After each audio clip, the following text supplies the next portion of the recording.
Alors, dossier 79, je vous ai mis un weblog pour ceux qui sont sur Mac et sinon ceux qui sont sur PC, vous avez un RTF dans lequel j'ai mis le lien.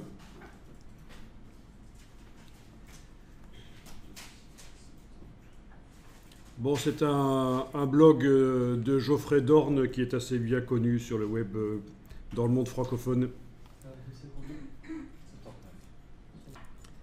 Et donc lui, il vous parle d'astuces pour identifier la typographie et fait référence à des choses qu'il a trouvées sur le web.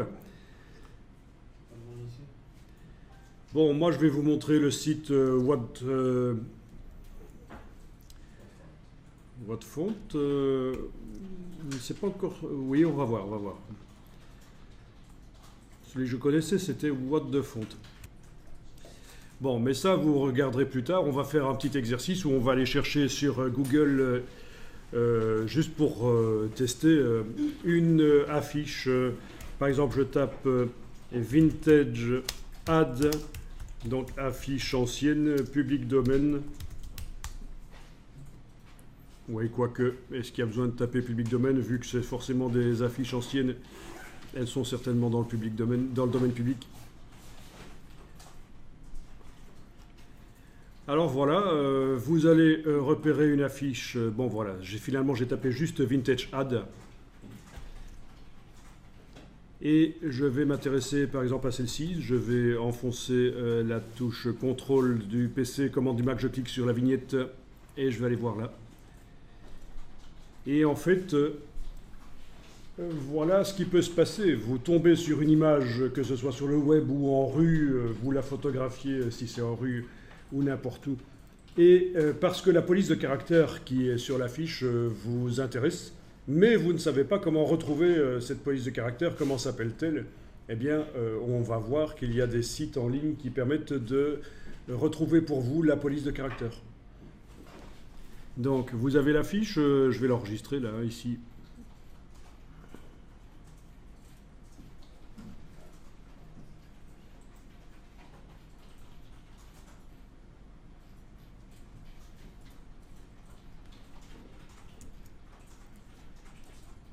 Il va falloir que je l'ouvre dans Photoshop pour recadrer.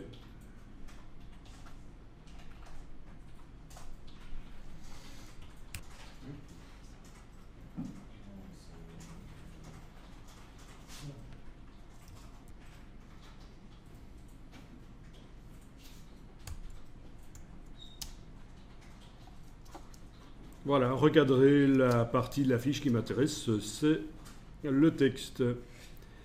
Alors ici, en fait, il s'agit d'un texte qui est dessiné à la main, visiblement. Vieille affiche, c'est habituel.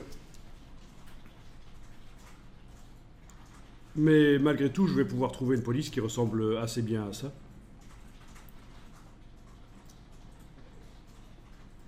Alors, j'enregistre l'image en format Photoshop. Non, pas au format Photoshop, parce qu'il faut que ce soit un format web, parce que je vais l'envoyer sur le web. Donc je l'enregistre dans un format web, soit JPEG, PNG. Et je vais indiquer que c'est l'échantillon 1, ECH1. Je l'enregistre une seconde fois.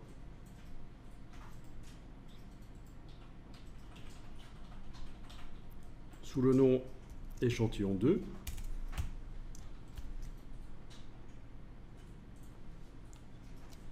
Voilà. Bien, donc la fiche que j'ai enregistrée en PNG, que j'ai appelée échantillon 1, ben, je vais recadrer la police avec l'outil de recadrage. La police qui est en bas à droite. Outil de recadrage.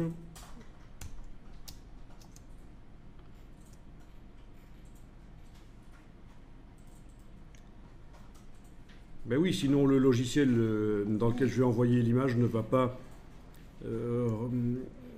vraiment savoir où regarder. D'accord? Fichier enregistré. Ah oui, il faut que j'aplatisse avant d'enregistrer. Calque, aplatir l'image, fichier enregistré.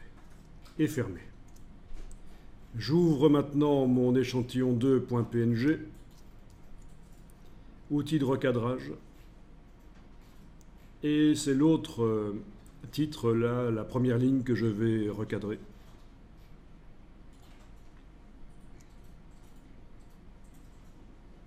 Calque, aplatir l'image, fichier, enregistrer et je ferme.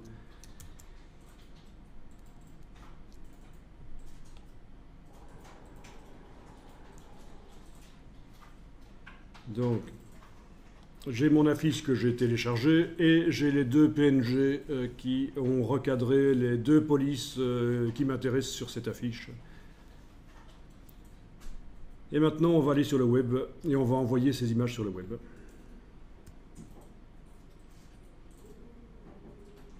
Donc, sur le web, je vais taper dans Google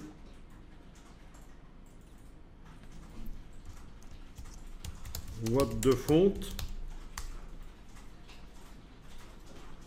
Donc, je tombe sur le site MyFonts. C'est un des sites qui existent, il y en a d'autres. Dans l'article que je vous ai montré tout à l'heure, on en parle. Alors voilà, on vous dit qu'il faut uploader une image. Donc je clique sur parcourir et c'est là que, en fait, il faut une image au format web. C'est pour ça que j'ai fait du PNG. Voilà, je vais commencer par celle-là, éventuellement, l'échantillon 1 en PNG. Continuer.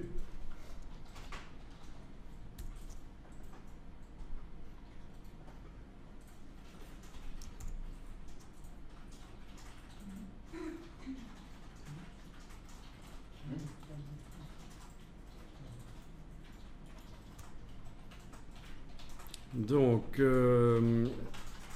il a fait une reconnaissance des lettres. Il faut que je lui précise, quand il n'a pas bien reconnu. Il faut que je tape la lettre qu'on voit.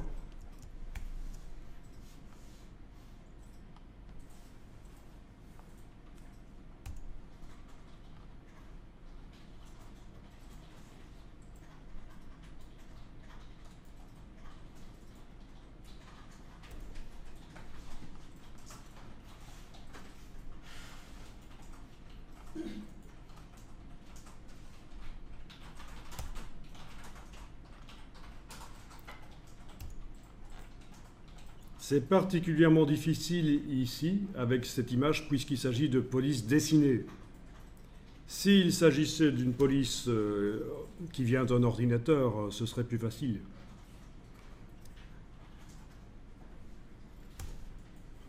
Enfin, qui peut le plus, peut le moins. Si ça fonctionne avec une police dessinée, ça fonctionnera avec une police réelle. Alors voilà, je clique sur continuer et il va me montrer les polices de caractère qui ressemblent plus à ça. Les voilà. Ah, c'est quand même pas mal, hein. Le F, en effet, ressemble assez bien à ce qu'il y avait sur la photo. Donc, vous avez les noms des polices, comme ça.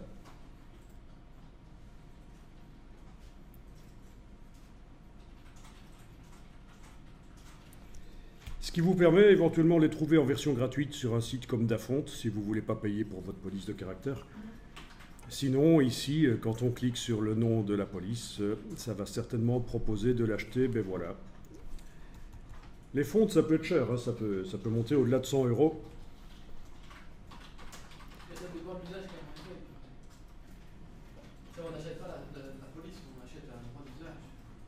C'est un logiciel, une police de caractère. Donc c'est considéré comme un logiciel, oui. Alors je vais essayer avec l'autre.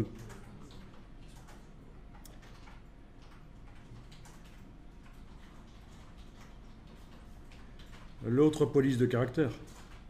Dans mon image 2. Celle-là. Peut-être qu'il va me ressortir les mêmes résultats d'ailleurs. On va voir. Bien indiquer si c'est une majuscule, il faut lui dire.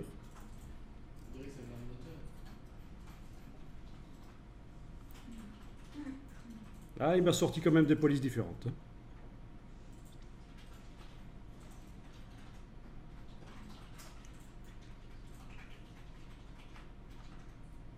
Donc pratique quand même ça. Hein. Vous vous baladez en rue, vous voyez une police de caractère ou dans un magazine, vous voyez une police, vous la photographiez, vous l'envoyez vers le site. Après avoir recadré dans Photoshop, c'est mieux. Et vous allez pouvoir utiliser cette police-là ou une qui est très similaire.